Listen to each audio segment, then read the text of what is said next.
நீ ஏன்டா அந்த பாட்டு பாடின இப்போ அந்த பாட்டு பாடியிருக்காட்டி நான் எமோஷனலாக இருக்க மாட்டேன். நிறைய பேர் வந்து ஆசைப்பட்டேன் ஆக்சுவலாக. நான் இப்படி ஒரு படத்தில் ஓ மை காட் நிறைய பேர் வந்து ஆசைப்பட்டாங்க இப்படி நான் ஒரு படத்தில் நடிக்கணும்ட்டு. சின்ன வயசுலேருந்து எனக்கு என்னடா இது சின்ன வயசுலேருந்து எனக்கு இது ஒரு கனவு, ஒரு ட்ரீம். நிறைய பேர் வந்து ஆக்சுவலாக நம்பல, ஒரு பயம். வேண்டாம், லண்டனில் பிறந்த நான் அங்கேருந்து எப்படா நீ இங்கே சென்னையில் சினிமாவில் நடிக்க போகிற, இங்கே இருக்க நிறைய பேருக்கு ஆக்சுவலாக வாய்ப்பு இல்லை. ஸோ அதை தாண்டி நீ எப்படிடா நீ உள்ளுக்குள்ளே போகிறேன்ட்டு நிறையா கேள்வியில் இருந்தது நிறைய பேருக்கு. அப்போ தான் நான் ஓகே சின்ன தமிழான்ட்டு ஒரு இது ஸ்டார்ட் பண்ணி சாரி சின்ன தமிழான்ட்டு ஒரு இன்ஸ்டாகிராம் பேஜ் ஸ்டார்ட் பண்ணி, சரி ஓகே இப்படி சான்ஸ் வந்து கிடைக்கிற வரைக்கும் நாங்கள் ஏதாவது ஒன்று செய்து Insta, TikTok, social media use பண்ணி ஏதாவது ப்ரூவ் பண்ணுவோம்ண்டு ஸ்டார்ட் பண்ணினேன் நான்.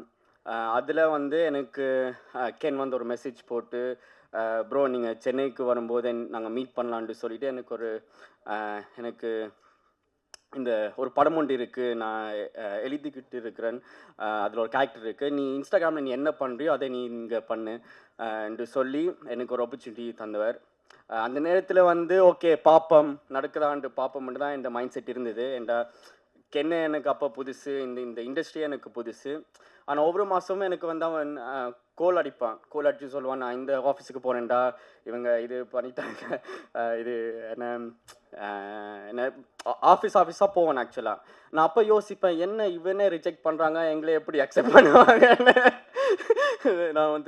நான் யோசிப்பேன். ஆனால் எனக்கு ஒரு நாள் ஃபோன் அடிச்சு சொன்னால், ஆகஸ்ட் 25 நீ வந்து சென்னைக்கு வரப்போகிற, வந்து இந்த படத்தில் நீ நடிக்க போகிறேன்ட்டு சொல்லி நான் போனேன். நான் ஃபர்ஸ்ட் டைம் என்ட்ரு ஆகிறேன் ஒரு ரூமுக்குள்ள, ஒரு குட்டி ரூம், இந்த சைஸ் தான் இருக்கும். ரூமுக்குள்ள வந்து ஒரு 10 பேர் படுத்துருக்குறாங்க. எங்கள் அப்பா சொன்னார், நீ போய் அங்கே ஏமாற போகிற, என்ன ஆனால் பாப்பம் என்ன நடக்குதுன்னு சொல்லி. நான் சொல்லல, எனக்கு கென் மேல் நம்பிக்கை இருக்குது. அந்த ரூமுக்குள்ளே போன உடனே எனக்கு ஒரு மாதிரி ஐயோ அடுத்த 7 மாதம் இப்படி தான் இருக்க போது என் லைஃப்னு நினச்சேன்.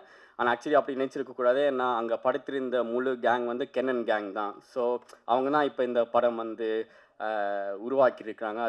அது இப்போ சொல்லும்போது எனக்கு ஆக்சுவலாக பெருமையாக இருக்குது. ஏன்டா சக்ஸஸுக்கு பேக்ரவுண்ட் தேவையில்லை. எங்கே இருந்தாலும் நீங்கள் வந்து உங்களோட ஆர்ட்டுக்கு ஹார்ட் இருந்தால், பேஷன் அது இருந்தால் சக்ஸஸ்ஃபுல் ஆகலாம்.